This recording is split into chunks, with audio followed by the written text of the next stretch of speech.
સાવધાન ગુજરાત, ખેડૂતો અને સામાન્ય જનતા માટે આગામી 72 કલાક ખૂબ જ મહત્વના છે। શું આ માવઠું તમારા પાકને નુકસાન પહોંચાડશે? કયા જિલ્લાઓમાં આભ ફાટશે અને ક્યાં માત્ર ઝાપટા પડશે? જાણીશું આ વિડીયોમાં વિગતવાર માહિતી। છેલ્લે સુધી બન્યા રહેજો। શરૂઆત કરીએ 20 તારીખથી। પશ્ચિમી વિક્ષેપ એટલે કે વેસ્ટર્ન ડિસ્ટર્બન્સ સક્રિય થવાને કારણે ઉત્તર ગુજરાતના બનાસકાંઠા, પાલનપુર અને મહેસાણા પંથકમાં પવનની ગતિમાં અચાનક વધારો થશે। બપોર પછી આકાશમાં વાદળોની જમાવટ થશે અને રાત્રિ સુધીમાં હળવા વરસાદી ઝાપટા પડવાની શરૂઆત થઈ શકે છે। મિત્રો, 21 તારીખ સૌથી નિર્ણાયક છે।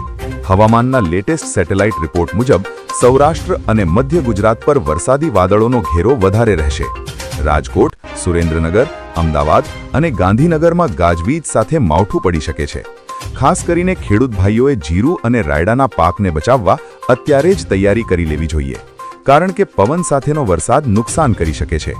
22 તારીખે વરસાદનું જોર ધીમે ધીમે ઘટશે, પરંતુ દક્ષિણ ગુજરાતના સુરત, વલસાડ અને નવસારી બાજુ હજુ પણ વાદળછાયું વાતાવરણ અને છૂટાછવાયા વરસાદની શક્યતા રહેશે। 22 તારીખની સાંજ પછી વાતાવરણ ધીમે ધીમે સાફ થશે અને ફરી ઠંડીનો ચમકારો અનુભવાશે। જો તમે પણ ખેડૂત પુત્ર હોવ અને આવી સાચી માહિતી રોજ મેળવવા માંગતા હોવ તો અમારી ચેનલને સબસ્ક્રાઇબ કરવાનું ભૂલતા નહીં।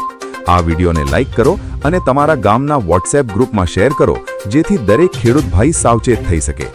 સુરક્ષિત રહો અને કુદરતની આ આફત સામે સાવચેત રહો। જય જવાન, જય કિસાન।